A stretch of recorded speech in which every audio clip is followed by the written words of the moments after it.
मैं एसबी शर्मा आप सभी बच्चों का ऑनलाइन क्लास में स्वागत करता हूं, अभिनंदन करता हूं।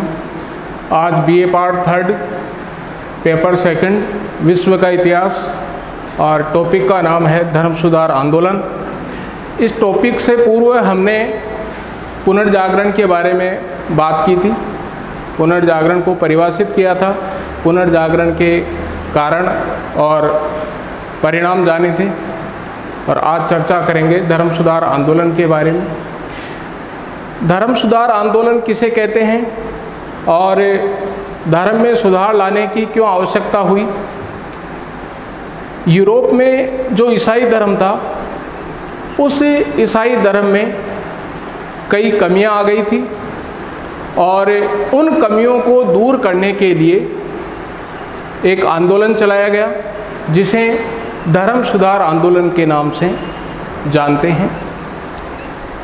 और धर्म सुधार आंदोलन करने के लिए किन किन आंदोलनकारियों का योगदान रहा वो भी हम पढ़ रहे हैं। पहले जो आंदोलनकारी हैं वाइक्लिफ, जिनका जीवन काल है 1320 से 1384 ईस्वी तक रहा। और इसमें वाइक्लिफ के बारे में जो है क्वेश्चन पूछा जाता है कई बार कि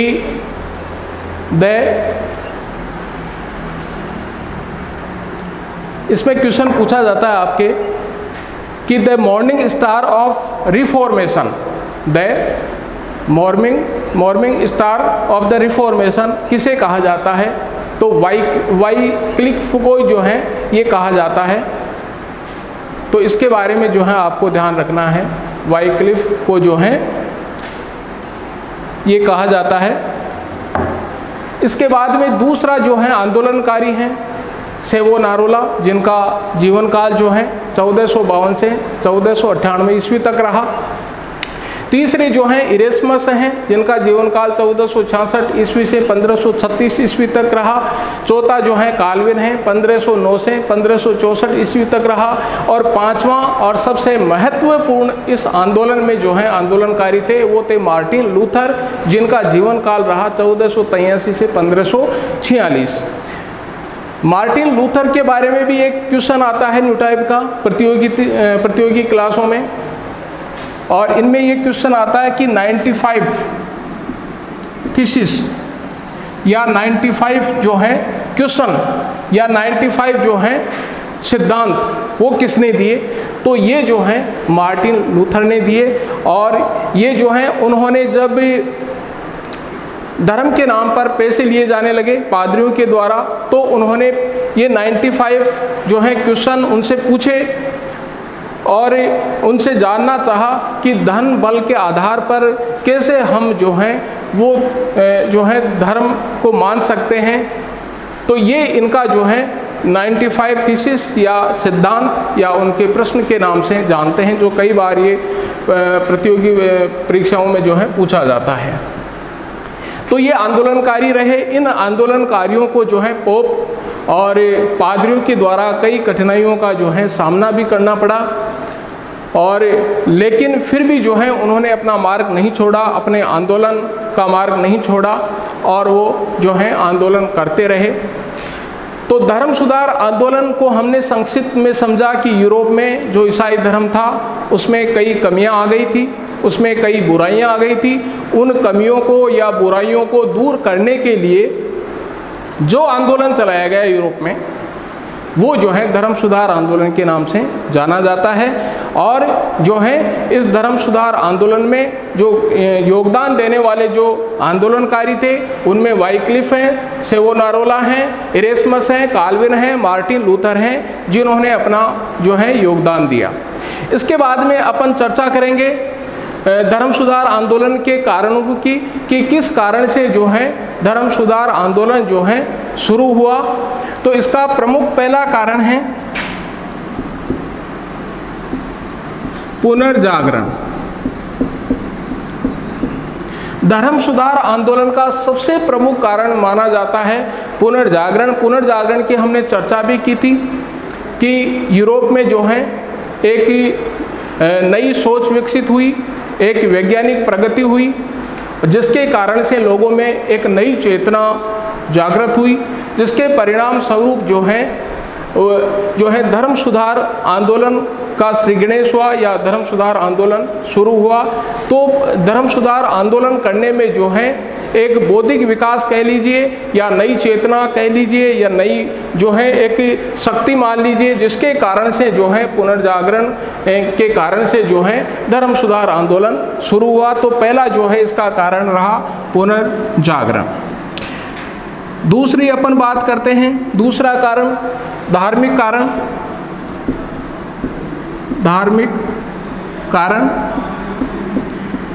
धार्मिक कारण में देखिए, ईसाई धर्म में जो समस्याएं थी वो वास्तव में धर्म में समस्या नहीं थी। समस्या थी पोप में, समस्या थी पादरियों में, जो कि जनता को लूटते थे, धर्म के नाम पर जो है धन लेते थे। इस कारण से जो है ये समस्या बनी हुई थी। और इसमें जो धार्मिक में जो थे मुख्य जो है आपका पोप और पादरी। अब पोप कौन था? पोप जो है ये धार्मिक संस्था थी ईसाई धर्म की, उसका जो अध्यक्ष था वो पोप था। यानी दूसरे शब्दों में कहें कि ये सर्व जो है सत्ता थी, और पोप हमेशा ये मान के चलता था कि वह ईश्वर का प्रतिनिधि है, वह ईश्वर का प्रतिनिधि है। इसलिए जो भी वह कहेगा उसको सभी लोगों को जो है मानना पड़ेगा, उसका अनुसरण करना पड़ेगा। इसलिए जो है पोप स्वयं को जो है ईश्वर का प्रतिनिधि मानता था। दूसरा जो है पादरी, जो पादरी वर्ग था वो भी जो है पोप के द्वारा नियुक्त किया जाता था, और पादरी का पद जो है कई बार जो है या अधिकांश समय जो है पैसा देकर के प्राप्त किया जाता था। ये सबसे बड़ी इसमें कमी आ गई थी। पहले जो पादरी होते थे उनका नैतिक आचरण जो है अच्छा रहता था, वो जो है धार्मिक उपदेश देते थे लोगों को, लेकिन जो है बाद में जो है इसमें कमी आ गई कि पादरियों का नैतिक जीवन जो है वो खराब हो गया या उनकी जो है कमियां आ गई, और जिसके कारण से जो है लोगों में अब उनके प्रति जो आस्था थी वो भी जो है कम होनी शुरू हो गई। पोप जो है वो अब जो है रोम में जो है विलासिता पूर्वक जो है रहने लगा था, और इस कारण से जो है ये धार्मिक कारण बना। और जैसा कि अपन ने बात की थी इसमें मार्टिन लूथर की, तो मार्टिन लूथर जो है वो कैथोलिक धर्म को मानने वाला था और समर्थन भी करता था पोप का। लेकिन एक बार जो है उसने रोम में जाकर के देखा तो उसने ये महसूस किया कि जो है एक जो धार्मिक जो सबसे जो है जो धार्मिक संस्था का जो अध्यक्ष है पोप हैं, वो जो है एक भोग विलास में लिप्त रहता है, और एक जो है धन बल के आधार पर एक बड़ा नगर जो है रोम में बसा करके रहता है। तो जो है मार्टिन लूथर को जो है पोप से घृणा हुई, और उसने जो है 95 क्वेश्चन जो है इसी समय पूछे थे कि कैसे एक व्यक्ति जो है धन बल के आधार पर जो है ये जो है वो रह सकता है। इसके अलावा मार्टिन लूथर ने जो है इसमें ये भी माना था कि जो बाइबल है, ईसाई धर्म का जो ग्रंथ है बाइबल, उसमें लिखा हुआ है कि जो सुई के छेद में से ऊंट का निकलना आसान है, लेकिन एक धनवान का जो है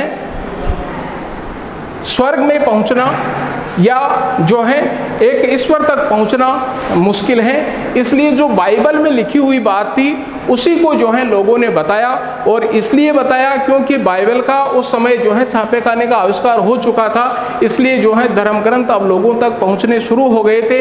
इसलिए मार्टिन लूथर ने कहा भाई बाइबल में जो लिखा हुआ है उसके आधार पर तो पोप भी जो है वो जो है उसका अधिकारी नहीं है, पादरी भी उसका अधिकारी नहीं है, तो फिर जो है ये कैसे ये धन बल के आधार पे जो है ये कह रहे हैं कि धन के आधार पर जो है वो धर्म जो है उसको चलाना चाहिए। तो ये धार्मिक कारण है। तीसरा कारण है राजनीतिक कारण। तीसरा कारण है राजनीतिक कारण। अब देखिए राजनीतिक कारण में राजनीति जो है मुख्यतः पोप और इसके अलावा जो है राजा, और तीसरे नंबर पे जो है आपके पादरी का नंबर आता था। तो पोप जो है उसका नियंत्रण था, राजनीति पर उसका संपूर्ण नियंत्रण था, इसलिए राजा जो है पोप की आलोचना नहीं करता था, लेकिन राजा यह भी चाहता था कि वह पोप के नियंत्रण से मुक्त हो जाए, स्वतंत्र हो जाए, ताकि अपना जो है शासन स्वतंत्रता पूर्वक जो है चला सके। लेकिन जो है राजा पोप की जो है आलोचना नहीं कर सकता था, या उसमें उतना सामर्थ्य नहीं था कि वह आलोचना करे, क्योंकि अगर वो आलोचना करता पोप का तो पोप जो है उसे हटा देता राजा के पद से। इसलिए जो है राजा जो है पोप की जो है आलोचना कभी भी नहीं कर सकता था। तीसरा जो है पादरी था, पादरी का भी जो है वो नियंत्रण था राजनीति पर, इसलिए जो राजा थे वो पादरी से भी जो है डरते थे। जो है पोप के साथ साथ में राजा जो है पादरी से भी डरते थे, इसलिए जो है राज्य की वास्तविक जो शक्ति थी वो जो है पोप के हाथों में थी। राज्य की जो वास्तविक शक्ति थी वो पोप के हाथ में थी। पोप जो है राजा को जो है बदल सकता था, राजा को हटा सकता था, पादरी को जो है हटा सकता था, उसकी नियुक्ति कर सकता था। इसलिए जो है सारी जो शक्तियां थी, सारे जो पावर थे वो पोप के हाथ में थे। इसलिए जो है राजा हो चाहे पादरी हो, ये जो हैं सारे जो हैं एक जो हैं सभी मिलकर के जो है राजनीति को जो है प्रभावित कर रहे थे। इसलिए जो है राजनीतिक कारण जो है पोप, राजा और पादरी, इनकी शक्तियों के इर्द गिर्द जो है ये बात घूमती थी। चौथा कारण जो है अपन ले रहे हैं आर्थिक कारण। आर्थिक कारण, अब देखिए पुनर्जागरण के कारण से लोग जो हैं देशों में गए, व्यापार उन्होंने किया, और व्यापार के कारण से जो है उनका जो है आर्थिक स्थिति जो है मजबूत हुई। क्योंकि ईसाई धर्म में ये जो है एक भ्रम फैला हुआ था कि कोई व्यक्ति जो है वो ब्याज पे उधार धन लेकर के जो है व्यापार नहीं कर सकता, क्योंकि ये पाप हैं। लेकिन कुछ लोगों ने हिम्मत करके और जो है इस भ्रम को तोड़ा, और उन्होंने जो है उधार धन लिया और उसके बाद में व्यापार किया और उनकी उन्नति हुई। इसलिए जो है उनके पास में धन आया और उनकी आर्थिक स्थिति मजबूत हुई। ऐसे लोगों ने भी जो है वो धर्म सुधार आंदोलन के लिए जो है प्रेरित किया और उसमें जो है अपना योगदान दिया। इसलिए आर्थिक कारण भी इसका प्रमुख कारण है। तो पहला हो गया अपना पुनर्जागरण, दूसरा धार्मिक कारण, चौथा राजनीतिक कारण, और पहला पुनर्जागरण, दूसरा धार्मिक कारण, तीसरा राजनीतिक कारण, चौथा आर्थिक कारण, पांचवा है वैज्ञानिक कारण। वैज्ञानिक कारण का मतलब है कि उस समय छापेखाने का आविष्कार हो गया था, वैज्ञानिक जो हैं कार्यों का प्रचार प्रसार हो रहा था, और जो ईसाई धर्म में जो अंधविश्वास थे, जो मान्यताएं थी, वो धीरे धीरे करके टूट रही थी। ऐसी स्थिति में जो है वैज्ञानिक जो है प्रचार प्रसार जो है बढ़ने के कारण से धर्म सुधार करने के लिए लोग आगे आए, प्रेरित हुए। तो ये भी धर्म सुधार आंदोलन का एक कारण बना। छठा कारण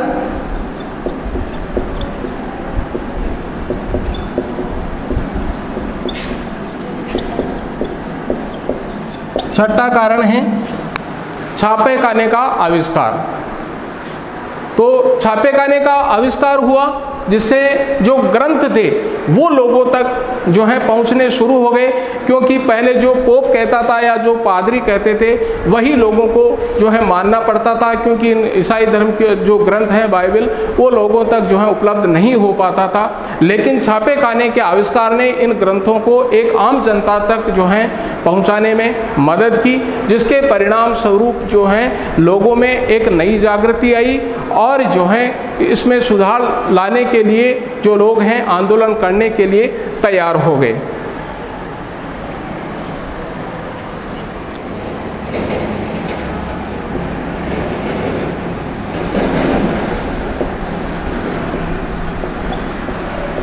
सातवां है नैतिक कारण। तो जो पोप जो था, पादरी जो था, उसके नैतिक आचरण जो थे वो जो है अच्छे नहीं थे, और जो है पोप और पादरियों को जो है इसीलिए जो है सम्मान दिया जाता था क्योंकि वो जो है नैतिक पाठ पढ़ाने वाले लोग थे, नैतिक आचरण का पाठ पढ़ाने वाले लोग थे। लेकिन जब पोप और पादरियों का नैतिक आचरण ही अच्छा नहीं रहा तो लोगों में जो है अब जो है ये मान्यता बन गई कि ये लोग जो है जनता को मूर्ख बनाते हैं, बेवकूफ़ बनाते हैं, इसलिए जो है हमें इनके चक्कर में नहीं पड़ना चाहिए और धर्म में सुधार लाने के लिए हमेशा तैयार रहना चाहिए। तो ये जो है अपने कारण अपन ने गिनाए, एक बार मैं पुनः आपको पढ़ा देता हूँ। पहला कारण हमने देखा पुनर्जागरण, दूसरा धार्मिक कारण, तीसरा राजनीतिक कारण, चौथा आर्थिक कारण और पांचवा वैज्ञानिक कारण, छठा छापे खाने का आविष्कार और सातवां नैतिक कारण। इसके बाद में हम बात करते हैं इनके परिणामों की।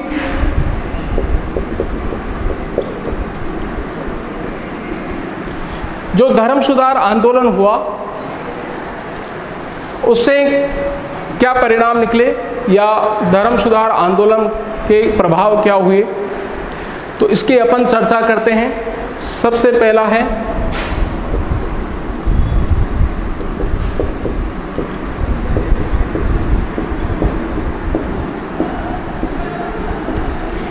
ईसाई एकता का अंत। यानी पहले जो ईसाई धर्म में जो है वो एक ही जो है धर्म के थे और वो धर्म था कैथोलिक, वो धर्म था कैथोलिक।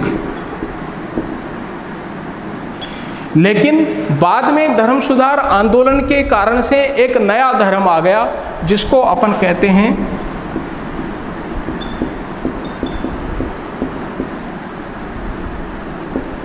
प्रोटेस्टेंट। तो जो ईसाई धर्म है वो दो भागों में विभाजित हो गया, यानी उसकी जो एकता थी वो खंडित हो गई, दो भागों में विभाजित हो गया। और ईसाई धर्म के जो कैथोलिक और प्रोटेस्टेंट जो अनुयायी थे उनके बीच में झगड़े होने शुरू हो गए। इसलिए जो है ईसाई धर्म का पहली बार जो है वो एकता का अंत हुआ, ये इसका परिणाम निकला। दूसरे परिणाम की अपन बात करते हैं।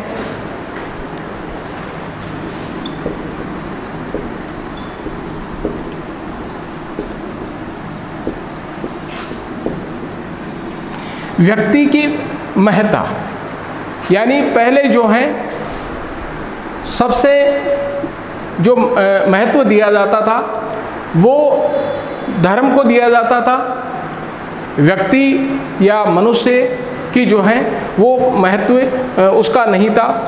क्योंकि जो भी जो है पोप या पादरी कहता था कि आपको जो है ये इतना धन देना है आप, या आपको जो है ये करना है, तो उसी को मानना पड़ता था। एक व्यक्ति विशेष को जो है अपने विचार रखने की कोई स्वतंत्रता नहीं थी। इसलिए जो है धर्म सुधार आंदोलन के परिणाम स्वरूप जो है व्यक्ति की महत्ता को बल मिला या मानववाद का विकास हुआ, ये हम कह सकते हैं। तो जो है वैचारिक जो है स्वतंत्रता है वो पहली बार जो है धर्म सुधार आंदोलन के कारण से लोगों को मिली।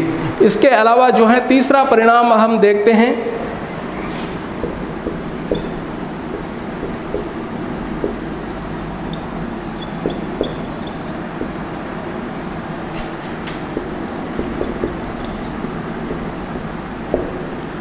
राजा की शक्ति में वृद्धि।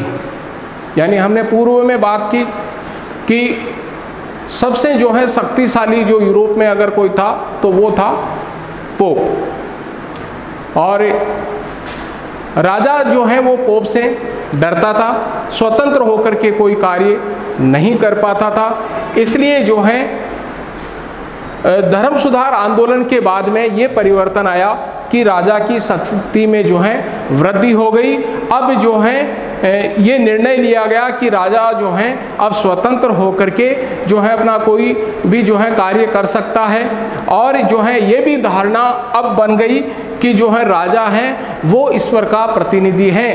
पहले अवधारणा ये थी कि जो है पोप जो है वो ईश्वर का प्रतिनिधि है। अब जो है ये मान्यता बनने लग गई कि राजा जो है वो ईश्वर का प्रतिनिधि है। इसलिए राजा की शक्ति में जो है वृद्धि हुई। ये इसका जो है परिणाम जो है धर्म सुधार आंदोलन ही था। इसलिए जो है राजा की शक्ति में वृद्धि हुई। इसके बाद में जो है चौथा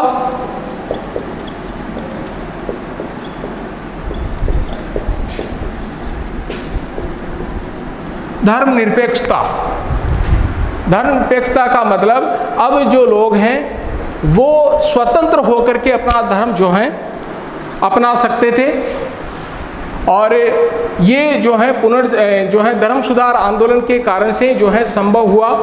इसलिए चाहे कैथोलिक धर्म को माने या फिर प्रोटेस्टेंट धर्म को माने, कोई भी व्यक्ति जो है स्वतंत्र होकर के निरपेक्ष होकर के जो है वो धर्म जो है अपना सकता था। तो दो धर्म की अपन ने बात की थी अभी, कैथोलिक और प्रोटेस्टेंट। तो जो कैथोलिक था वो प्राचीन मान्यताओं पर आधारित था और जो प्रोटेस्टेंट हैं वो नई मान्यताओं पर आधारित था। यानी जो है धर्म सुधार आंदोलन के बाद की जो मान्यताएं बनी उसके आधार पर था। इसलिए धर्मनिरपेक्षता जो है इसका परिणाम निकला। इसके बाद में जो है अपन बात करते हैं पांचवें बिंदु की।